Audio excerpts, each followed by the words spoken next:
O Brasil vai colapsar. A economia brasileira vai declinar cada vez mais a ponto de ser insustentável. Isso são dados do Tribunal de Contas, dados de economistas que demonstram que essa política socialista, comunista e populista feita nos últimos tempos pelo ex-presidiário que você colocou lá em Brasília, ela vai trazer enormes prejuízos, já está trazendo aos cofres públicos. Dados recentes demonstraram que é estranho e absurdo o número de gastos da máquina pública com o Bolsa Família, por exemplo. E vamos falar sobre isso hoje. Se em 2019 nós tínhamos um gasto aproximado de 32 bilhões de reais no Bolsa Família, atualmente esse número ultrapassa 170 bilhões de reais. Dinheiro público, dinheiro que poderia ser destinado para obras, para saúde, para segurança, para educação, mas é destinado para pessoas que resolveram aproveitar-se das métricas estabelecidas pelo próprio Bolsa Família. Ou você não tem dificuldade de achar mão de obra? O que nós vemos é que hoje ninguém mais quer trabalhar. Basta se cadastrar e ter possibilidade de ganhar uma bolsa, que simplesmente é melhor ficar em casa do que procurar um emprego decente. Isso que está acontecendo é fruto de uma forma de política barata, feita por um governante que não tem noção de economia pública. E um corpo que foi juntado com Haddad, com outros ministros, que estão quebrando o Brasil. Vamos falar sobre Bolsa Família. E eu quero trazer para você algumas informações que talvez você não tenha visto porque não passam na Globo. A primeira é essa aqui. Dados de abril de 2025 vão trazer que 53,8 milhões de pessoas foram beneficiadas pelo Bolsa Família. São mais de 21 milhões de famílias que foram beneficiadas. Desse número, 9 milhões são de crianças de 0 a 6 anos, 12 milhões de crianças e adolescentes, 2,8 milhões de adolescentes, 660 mil, quase 661 mil gestantes e 306,6 nutrizes. Pois bem, números absurdos. Se levar em consideração a população brasileira, que está em torno de 200 milhões de pessoas, 1/4 da população vive de Bolsa Família. O Estado não tem condições de arcar com esse custeio por muito mais tempo. Mas parece que para a economia socialista isso é um detalhe. Pois bem, analisando os dados, nós vamos falar sobre isso agora. Quero que tu olhe comigo com atenção. Para começar, dados de janeiro de 2025.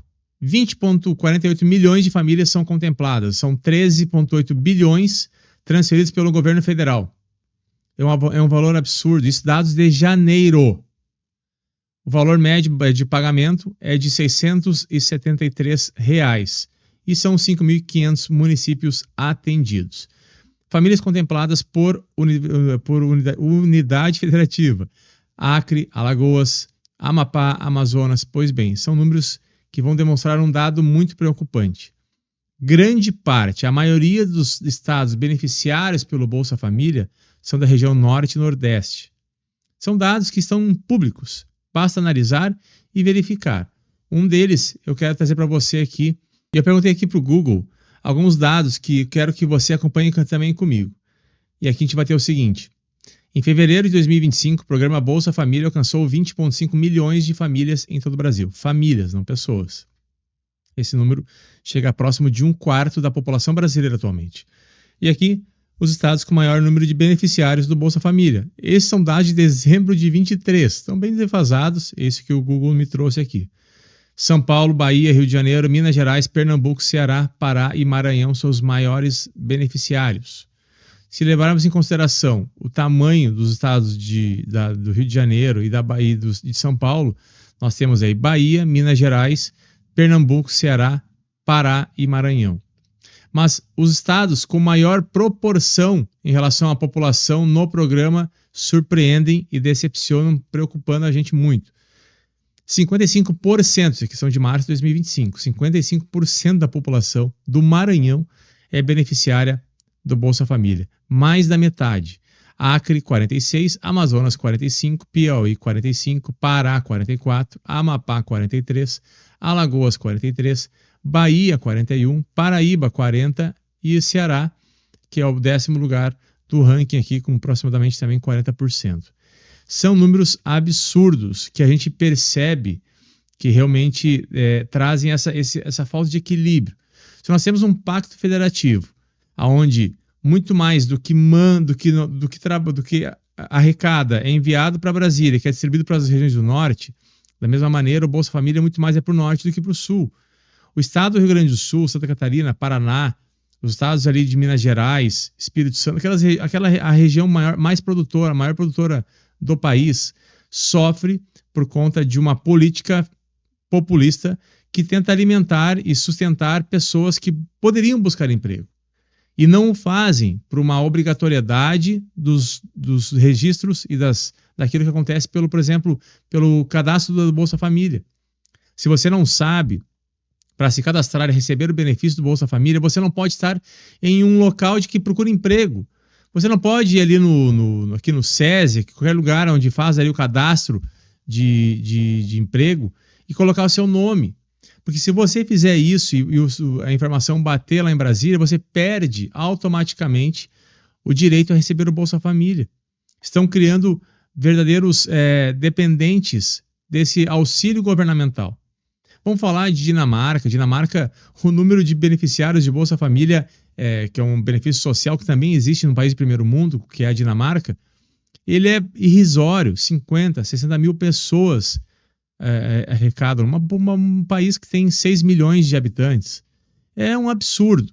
E nós estamos quebrando o Brasil por conta dessa política populista, que visa não somente alimentar aqueles que poderiam, que não têm condições de trabalho, que são inválidos, que têm problemas de saúde, mas também geram dependentes desse sistema, pessoas que poderiam trabalhar, que estão em idade para trabalhar, que têm condições físicas de trabalhar, mas não fazem por conta de não querer perder o que recebe do Estado.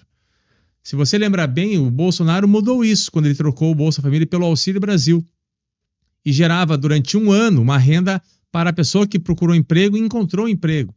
E ao procurar e encontrar emprego, você não perderia a sua bolsa por um ano para saldar suas dívidas, para se equilibrar financeiramente, para colocar a casa em ordem, para depois não depender mais do Estado e ter capacidade de gerir a sua vida financeiramente através de um emprego e de uma melhor qualidade de vida. É isso que deve ser feito. Políticas populistas não dão certo em lugar nenhum.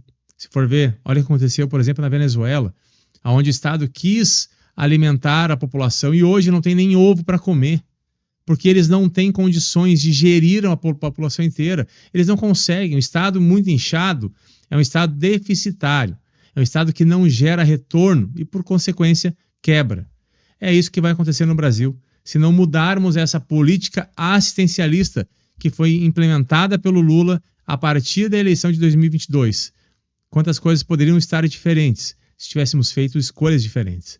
Agora, é torcer para que essa notícia que está no Tribunal de Contas aqui, que está no Poder 360, não prejudique o seu orçamento e a sua vida. Decisão do Tribunal de Contas pode forçar Lula a congelar mais 34 bilhões em 2026. O tribunal determinou que Planalto mire centro da meta fiscal. Em ano eleitoral, isso aqui é muito complicado. Onde nós já tivemos cortes orçamentários por conta de um problema fiscal envolvendo a falta de distribuição correta de recursos. Então nós temos graves problemas pela frente. Talvez não tenhamos, como eles falam, shutdown, mas nós tenhamos o shutdown em 2026 e 2027, o que vai gerar prejuízos e uma recessão nunca vista. Torçamos para que isso não aconteça, que nós tenhamos dias melhores, sem PT no governo. Forte abraço.